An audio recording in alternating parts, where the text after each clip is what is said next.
May you live in interesting times, a blessing or a curse for executive leaders, I wonder these days. Welcome to this episode of Leadership Guest Practices. The age of disruption has been with us for some time now, and challenged further, of course, during the pandemic. Executive leaders have known and unknown challenges to deal with in an ever-changing, unpredictable environment. They need to develop the new knowledge, skills and behaviours to disrupt and fast-track their own developmental journey for the modern workplace, focusing on the how we do things differently rather than the what. That means unlearning some of the old ways and relearning what's most appropriate for now. My guest knows all about this. He advises, mentors and coaches C-suite leaders all around the world. Professor Satar Bawarni. He is the co-founder of the Disruptive Leadership Institute. He's a leadership development expert and executive coach of over 30 years. He's worked with clients across industries in most regions of the world, and he's just published his book Leadership in Disruptive Times, which will be updated in 2022 with new research from the Disruptive Leader Institute itself. During our discussion, we'll get into some of that new research he's completed and what that means for disruptive leaders in the decade ahead. Hello and welcome to this episode of Leadership Guest Practices. It is with great pleasure that I welcome Professor Satar Bawarni, someone I have worked with for more than a decade now. Satar, thanks so much for joining me. Yeah, thank you, Jeremy. It's my pleasure, and I'm really looking forward to this opportunity to, bantering and sharing, insights with you. And Well, it's great to have you. And probably for people that don't know you, would you introduce yourself, your expertise, and particularly the Disruptive Leadership Institute that you founded? Yeah, well, I have over 30 years of international business management and human resource and management consulting, working for organizations, including Hay Group, now part of Korn, Ferry, Mercer Human Resource Consulting, DBM Consulting, which is now part of Adecco Worldwide.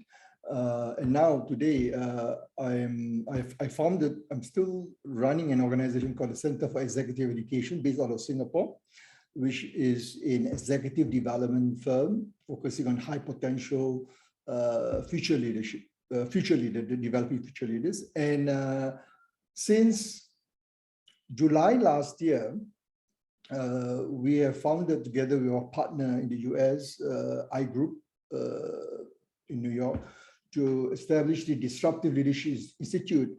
And the Institute is focusing primarily on looking at transforming or developing the next generation of digital disruptive leader to help them to manage the organizational and leadership challenges related to the post-pandemic era. So how do we shift and get the leaders to be ready for the workplace of the future?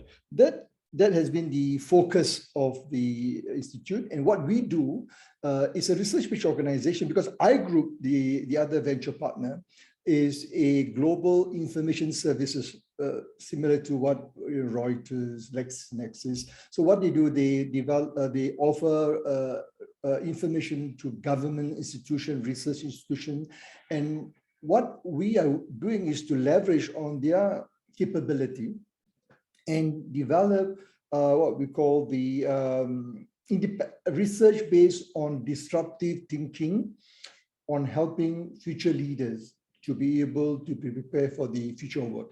So that is all the output, the outcome of their research is then used by our curriculum architect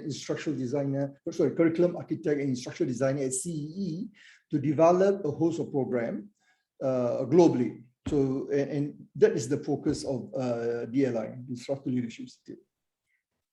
Wow, you've been busy since starting that institute, no doubt about that. Wow, I mean, that's so much and so relevant for today. And I know that you've got the soon-to-be revised edition coming out of your book, Leadership in Disruptive Times, and that's coming out in the first half of 2022, is it?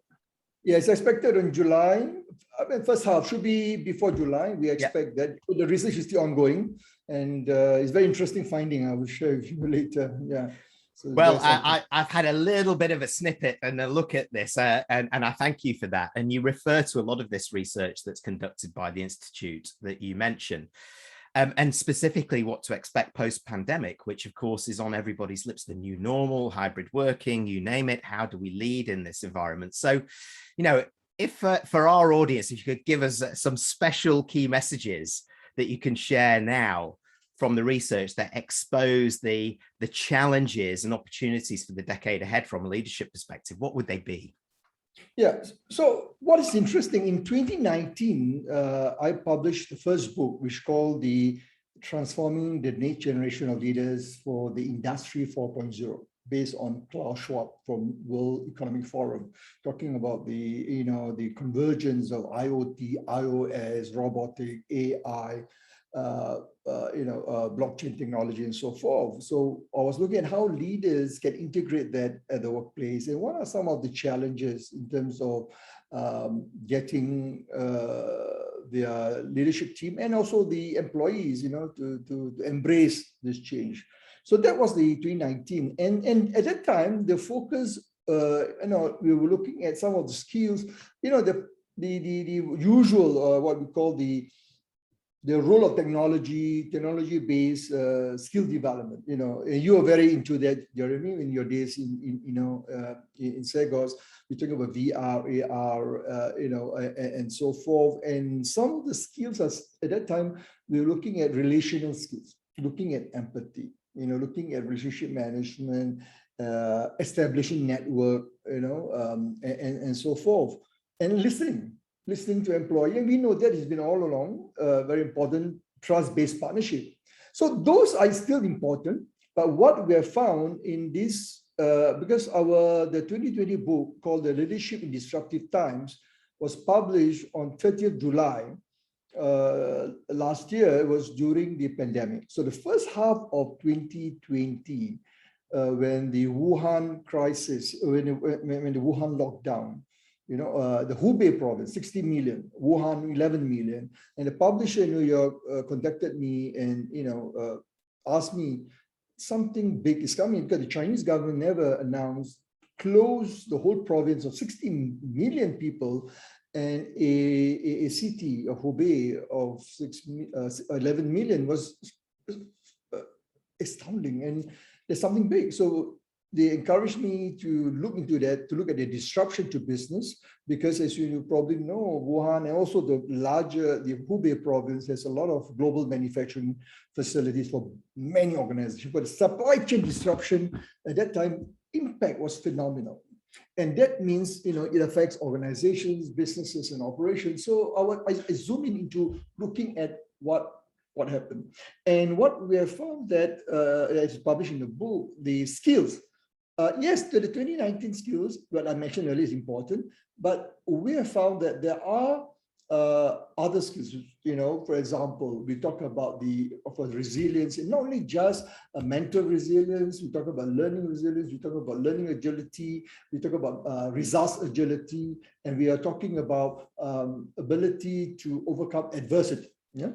And from 2020 July, when we published the book, I have conducted quite a number of sessions with existing clients globally and some of our partners in the US, EDA, Executive Development Associates, out of Oklahoma. They're Oklahoma based, but they're global. What we have found, there are distinctive challenges and differences. Number one, whether we like it or not, the hybrid, we talk about virtual. Actually, virtual is not new. It's been around for a long time. And because of the pandemic, now Zoom, becoming what we are using Zoom now, it become something that we're going to live without. But when talking to some of the leaders, the CEOs in Malaysia, Singapore, Indonesia, India, China, in the US, Africa, I do some work in Africa, Nigeria, Kenya, and also we're talking to some of our clients, even in Moscow, Russia. Number one, virtual or hybrid working is here to stay. Now, let's make no mistake. Leaders need to lead and understand the benefits and the challenges of leading in a virtual environment, yeah, or hybrid environment. Number two, this is interesting. In Malaysia, I can give you some example. I cannot mention the name, but in Malaysia, especially the last 6 months, I found a lot of leaders are struggling to role model. No, they talk about, okay, your mental well-being, we are concerned about your psychological impact. How do we provide support? And most large organizations, large MNC have EAP, employee assistance program. It's always there, but never been used. Today, for the last 1 year, let me tell you, almost, I would say 90% of employees are leveraging and using them. And it's found because the state of the mental well-being, employee well-being is phenomenal.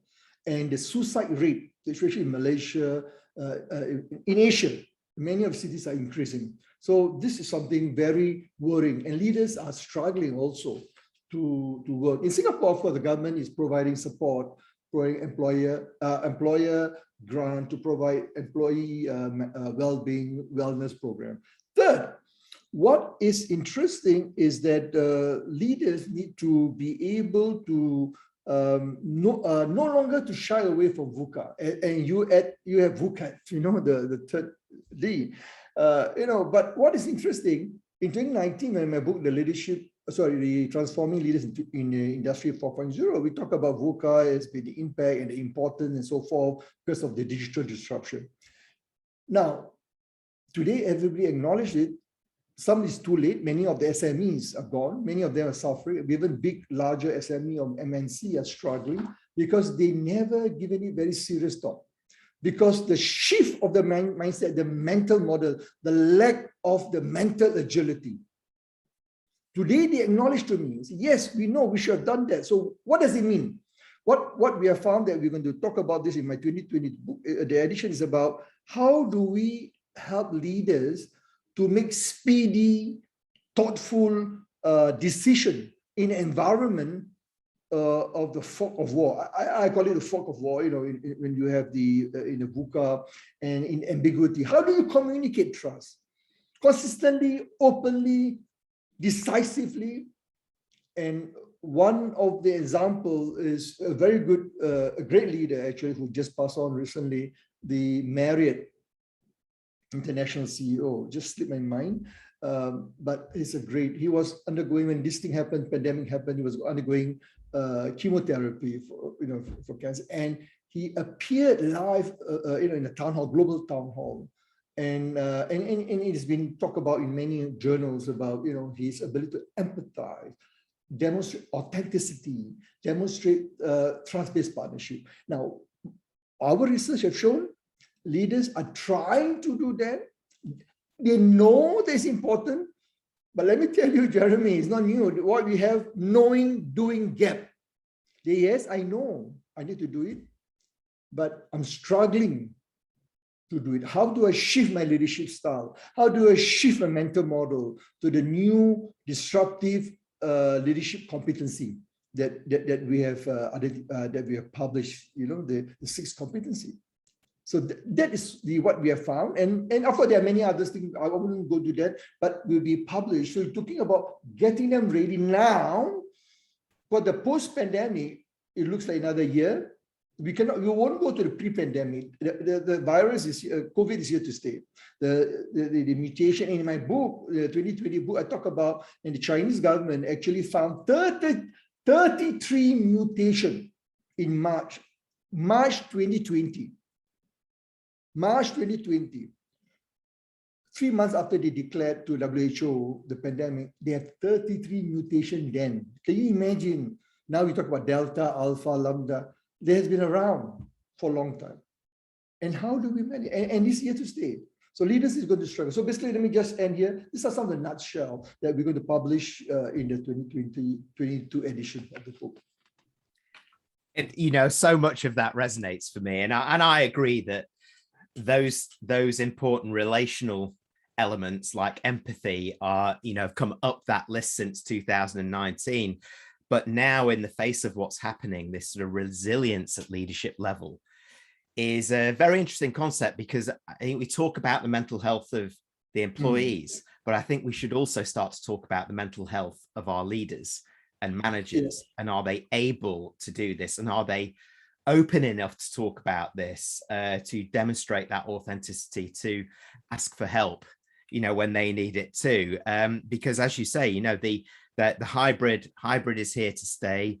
We've got to learn how to lead in a virtual world. Leaders have to go through that whole process of unlearning, relearning, quite a lot, and to role model it too. They have to, as you say, right, they aren't doing that enough. They need to walk the talk so that they can role model it. And I think the talking about where they're focused, how I summarize what you said there is really, they should be focusing on the whole of the person as employees now, rather than just the business, their mental health, their physical well-being, their workspaces, workplaces, how they work together. It's a new game. So they have to be mentally agile. They have to be action orientated. And they also might need to, at the same time, be thinking of what's a new business model that's fit for purpose, because we might not be there, right? Exactly. And now you mentioned something interesting. When I launched the book 2020 July in Malaysia, and I, at that time, they're still, okay, people are still, what is going to happen? We don't know the impact. Oh, this is like another flu. The problem is they use the word unprecedented. Later in it was the third quarter, fourth quarter, government, business leader, all organizations tend to use the word. What can we do is unprecedented, never happened there. There's no playbook. I think that's not true. It's not true because we know what happened in SARS. We know what happened in Ebola. We hit H1N1, the bird flu.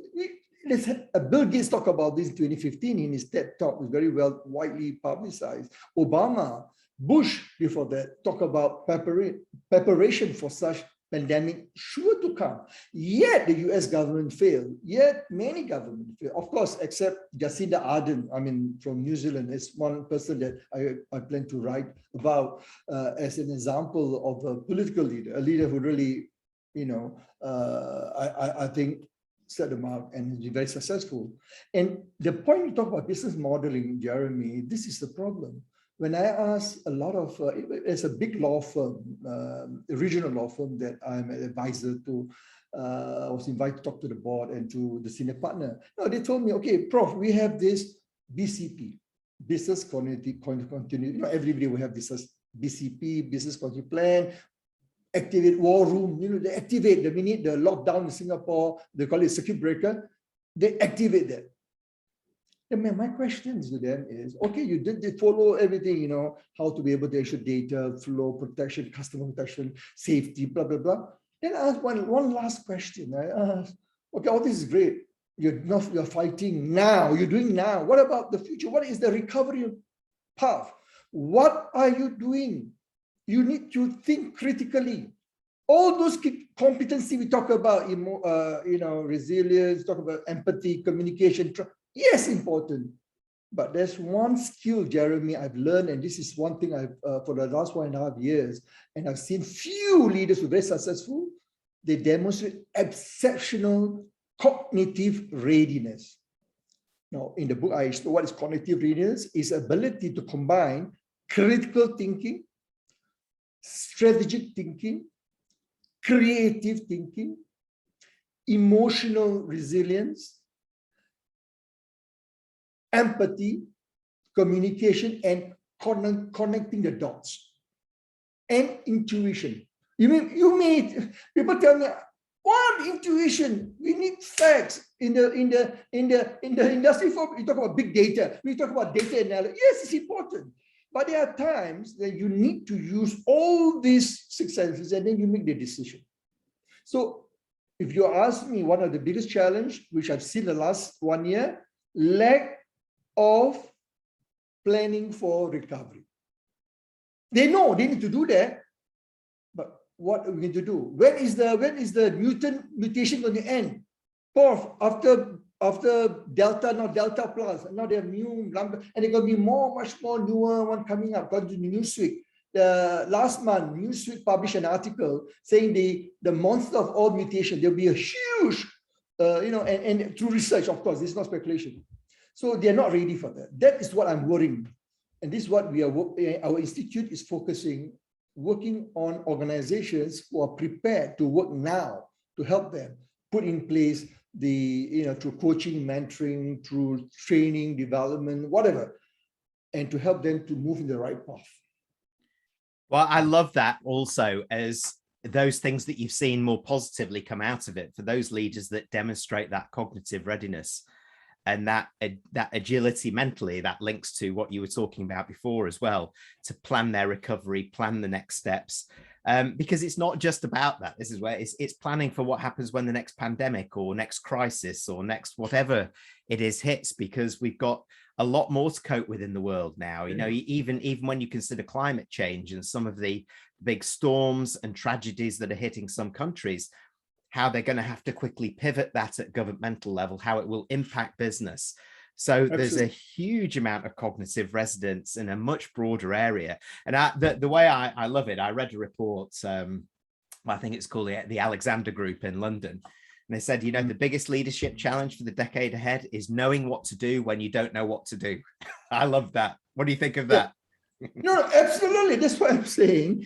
We have to use our critical thinking and expect the next black swan event. And we need to be able to extrapolate. No, I'm not saying that it's 100% good. Nobody can be accurately predict, but we can look at patterns. Like you mentioned just now, one of the biggest, I'm very worried about the climate change. Of course, not every country are able to, the pandemic is created this inequality. I'm very, even look at the vaccine, it's huge. And a lot of countries are not ready at all. We are very fortunate. UK, US, in Europe, probably France, Germany, most of the advanced economy, even Singapore, planning for the next 30 years, how to manage this climate change and manage the rising sea level. But many people, when I speak to them in Malaysia, even Thailand, Prof, that is long time to come. By then we are gone. By then, I said, don't you want to ensure that your grandchildren, your great-grandchildren, at least have a chance to survive? And you cannot live for future generations. It's our responsibility to take action now. Of course, the priority now is to manage the pandemic and to ensure we survive. Forget about thriving. 90% of our clients are telling me they cannot even survive. They don't know whether by middle next year they'll be around. And there are a lot of consolidations going on. Even MNC banks, even large institutions are struggling. And this is the challenge that we are going to see more and more. You're right. There'll be more disruption, and even you're talking about the multi-generation. The baby boomers are retiring in a large number. For Gen Y are taking up the mid-level. Gen X are senior, they're also retiring in the next 5 years. And you have the Gen Z or the digital natives. And the question is, can organization ready for them? And these are disruption. You talk about future work. The future of work. You talk about the gig workers. You're talking about the change of the employment contract. Are you able to do that? A lot of leaders don't understand. They are still dictating, still managing the same way they have been managing for the last 10, 15 years. And it's not going to work. It's not going to work for the future, the next 10, 15 years. It's going to be so different in the workplace. I love your passion behind this. And we see this together. We look at this in the same way. I know that we do. And may you live in interesting times. Wow, never a true word at this point. I think, we're, as well as these more enlightened leaders, we are in an era of accelerated failure as well. In fact, it's McKinsey, I think their study pointed to by about 2025, 85% of existing senior leadership, executive leaders could fail, which is astonishing. But when I start to listen to some of the things that you're saying, I think I'm not really surprised here, because there are too many leaders that aren't getting to grips with this and aren't kind of ready to admit and shift their mindset around this about themselves. So I know that as well as what we've just been talking about, you are a well-known executive coach. So with that hat on now, Professor Sattar, what is the role of coaching and executive coaching, if you like, in powering up this journey? Because it does need to, just need to accelerate. So it is a blessing and not a curse. What's the secret? Of course. No, I have to admit,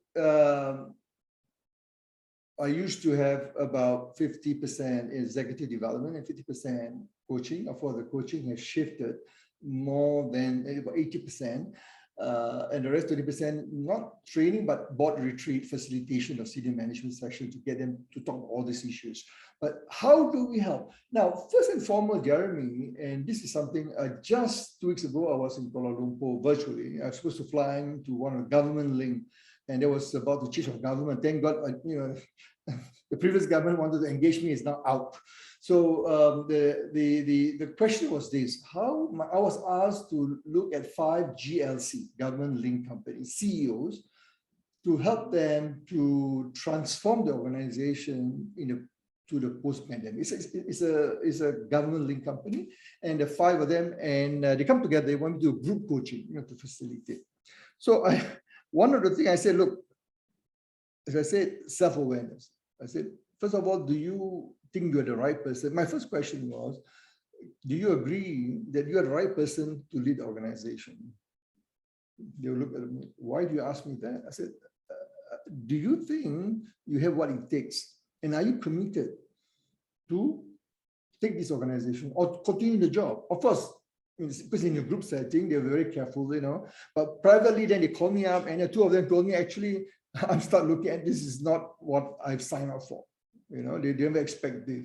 Now, why I'm sharing this is that not all leaders can be coached. They are what we call coachability, the ability to embrace and accept that change, and whether they are willing to be able to embark on the journey of self-discovery. Yeah. And first thing I do is to make them understand where, 3 questions I ask them. Where are we today? So then ask them, where are you today in terms of the pandemic, looking what the challenge economically, and they look at government, of course, there are the macro factors and the micro in organization. So where do you want to go in the post-pandemic? Again, a lot of questions need to think. And some of them say, I don't know. A lot of things are unknown. The government, Malaysia is facing a lot of, we are 23,000, 22,000 each day, new cases. I say, okay, but you need to think. You can hypothesize. Where do you need to go? The next question is, of course, where I come in, how do you get there? That is coaching. So they know, because most of them have access to information. They know what is going on. They know what potentially would happen if they don't take action. So it's a knowing, doing gap. So the gap is the capability to be able to execute. So this is the challenge they have. So coaching, I'm doing strictly executive, C-suite executive coaching. In other words, CEO and C-1 or N-1. And also for the board. And the sponsor is normally the board. And what we do is to help them to understand where they are, how they feel, how they think, and to see whether they mesh or do not mesh with the current situation. So it's about self-awareness. So are they prepared? If they're not prepared, there are 3 occasions where I said, no, I do not want to accept, because although the person, the CEO wants to continue because he knows that he'll give another job. So he said, look, I will continue. Said, no, it's not fair to the organization. It's not fair to yourself. You need to decide, are you prepared to do this? Commitment. Third, in the coaching helps them, most of these leaders, to prepare for the post-pandemic. It helps them to understand that we cannot control the destiny. We do not know the future. We do not know. We can only control our action. We have to work on what we know, what we can do, and to be in control. So we cannot control the destiny, but we can control the probabilities. We can control the action leading up to the outcome. And this is where coaching helps them to capture the diverse opportunities. And we look at, each and every day. So every single day, they have to spend about 15 minutes, ask them, reflect for yourself, time for yourself. No more, no, those days, end of the week, self-reflection, what have I done for the week? No. This is done every day, even on a weekend. What are you, 15 minutes for you to reflect? Mindfulness is very important. So I advise them to practice mindfulness, focus, no disruption, and help them. And each coaching is different. Some leaders, they have the strength, they have the capability, but they need to be polished. And I always use this word, diamond brilliant. Diamond? My wife always like to, Nora will like joke, because I like, diamond, women love diamonds. So when you talk about diamond, different color of diamond, the blue, pink, whatever. So you need to polish. Some I don't need to polish, I just need to just brush. They are brilliant and they are great. But in the pandemic, in current disruption, many of them are still very need much more polishing, need much more help. But I'm glad that at least 10 people last November that I coached for 6 months has now successfully, in terms of putting in plan. So coaching help, but they have to accept. And lastly, what is important in coaching is not one size fits all. It's a highly individual, it is the highest individualized form of executive development, where it's one-on-one, confidential. We do not reveal to the sponsor unless on 3 instances. It's a threat to life, threat to himself, or there's a breach of statutory duty, or if there's a crime about to be, so those kind of stuff. Otherwise, it's strictly confidential. And I think it is something not for everyone. I have to admit, not everyone can do that. And also the cost investment for C-suite. Of course, there are lower level coaches who does for managers. They do for what we call workplace coaching, for lifestyle coaching. To help. There are many. So they are different. I'm talking about C-suite executive coaching for CEOs and the direct report. And there's gaining more recognition. They acknowledge, yes, we need it, but question is financially. Not all organizations. So it is about building the business case, working with them to build the business case for the board to approve.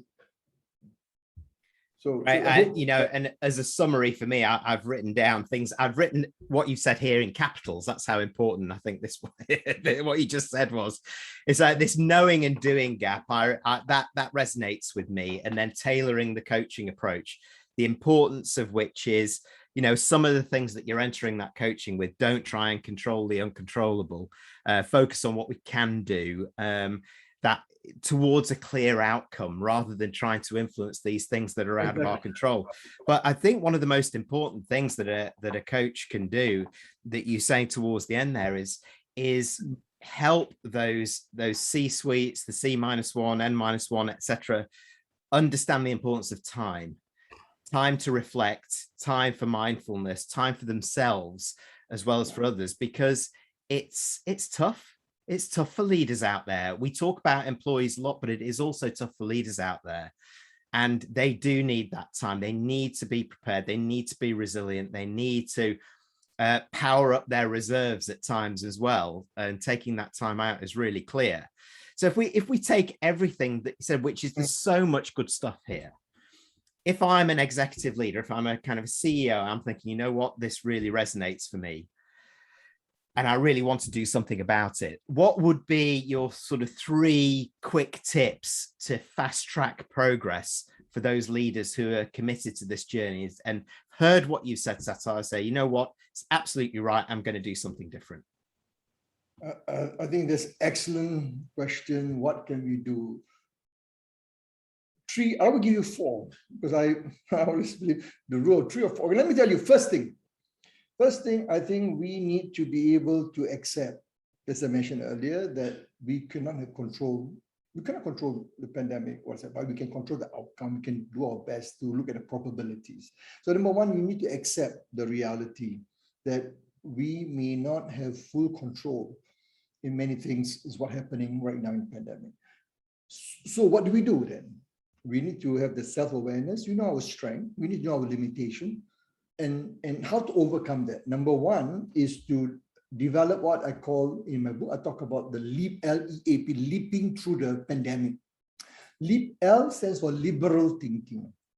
The liberal thinking here basically means disruptive thinking, looking at your mental agility, challenge the status quo, and do not fall back on what has happened in the past, because there are a lot of things may not work. So you need to really challenge your mental model. Yeah? That's called liberal thinking. Second is what I call agility. It's related, but it's different. Agility here is how do I then to be able to develop a trust with an employee. Agility in two aspects. One is the mental agility we talk about. The other agility is change agility, to transform at the workplace, and agility from the perspective of the people, flexibility, empowerment. We all know that, but this time around, because we have the virtual hybrid working, you need to let go a lot of things that you worked in the past and how you communicate. And agility also involved in terms of the results. So you need to be flexible, maneuver. They may not be straight path, and you need to reinvent. I use the word reinvent. You used to talk about strategy, 3 years, 5 years. No, it's a daily basis. I'm sorry. I was talking this, giving a presentation about a month ago.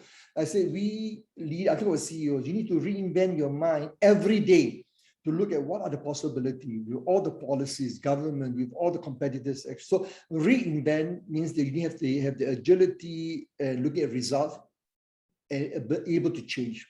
Thirdly, you need to be able to develop what we call trust-based partnership.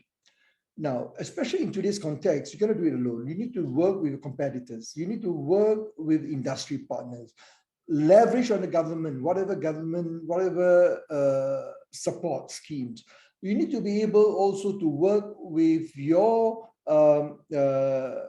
organizations such as the Chamber of Commerce, chambers, organizations that you can network and learn from others. Be humble, learn from other CEOs. And that is the trust-based partnership. And lastly, so L, actually, I didn't go in the order of the thing. The last one is called the exuberant thinking. Exuberant, although with all the depressed news, your employee, your board must see you as enthusiastic, as a sense of optimism. So when I say optimism, you must be grounded to reality. You don't give a false sense of, you need to be energized. You need to have energy. You need to energize, but at the same time be grounded, knowing what are the limitations, and be upfront with the employees so they know that you are being authentic. So if I were to summarize, she's LEAP, because in my mind, it's in the book. L stands for, as I mentioned just now, liberal thinking. E for exuberant, being exuberant, being optimistic, but grounded to reality. Then LEA is for agility, talking about mental results, agility, change agility. And P is for partnership, trust-based partnership with your employee, with your board, with your stakeholders, suppliers, customers, or customers first. Customer always number one. Customers first. Actually, sorry, people first. I only believe take care of your employee and they will take care of the customers. And lastly, partnership with your competitors, see whether you can leverage on research, on industry practices, and so forth. So LEAP, leaping through the fog of the pandemic, the disruption by the pandemic. And in the 2020 book, I explain in very detail how do you do that. That's absolutely great. And that all starts, that leaping starts with acceptance. It always starts with mindset, doesn't it? An attitude, so that they can move through it. It's been a fascinating discussion with you, Prof. And I really can't wait for the revised edition of the book to come out next year. You've got to keep us posted. I'm sure many people listening and watching this would like to get in touch with you, know more, find out more about you as an executive coach, you as a disruptive leader expert. So how do they get in touch and find out more, Sattar? Yeah, the easiest way is, of course, for the website has a lot of information. You can see at the bottom left-hand corner of the screen, disruptiveleadership.institute. That's where you have all the links to the books, the articles, and what I've done for my client, and I make it available publicly. Every chapter of the book, I condense it into an article published in the Human Resource Journal internationally, Human Resource Online. So you can have a link and you can download free. I have white papers that I'm giving away free. I'm also, all my interviews, all the webinar masterclass with the permission of the client. I ask permission. I make it available to the DLI YouTube website, and the links to all the social media is found on the easier place to go to the DLI Disruptive All the social media icon is there. You can go in and connect me on LinkedIn, my personal and DLI LinkedIn, where I publish every week a new update and on the pandemic leadership challenges, and also discussion about what are some of the best practices that leaders and organizations can consider to adopt. Because I'm a member of many of the various professional grouping in terms of looking at the post-pandemic with WHO. I'm in touch with WHO, in touch with CDC in the US, because part of research is to access some of this published data. So I publish them. So when I publish me, this is that, in the LinkedIn, in the Facebook, in the Twitter, I use more LinkedIn than anything else, because that's where I reach a wider network. So they can contact me through there, and my email address or LinkedIn is all available there. And I would love to continue the dialogue and share the experience. Well, thank you so much. You're a good friend, you're a colleague, you're an amazing mentor to me, Sattar, and it's been a pleasure to have you. Thank you very much for joining me, and goodbye. I must say, yeah, thank you so much for having me. I enjoyed it as always, Jeremy. I mean, we enjoy working together, and I'm sure the audience, and you have done this series that you have launched. I went through many of the videos and I've shared with some of my clients. I think you're doing a great service for the community. This is a great way to share, and this is what we should be doing, sharing our knowledge. So with that note, thank you so much, and I look forward to catching up with you again. Thank you so much. Thank you. Goodbye. Yeah, bye-bye. Thank you for joining our Guest Practices videocast. Please do subscribe to our YouTube channel through the link below, or check out our website to access more in our current series of expert interviews.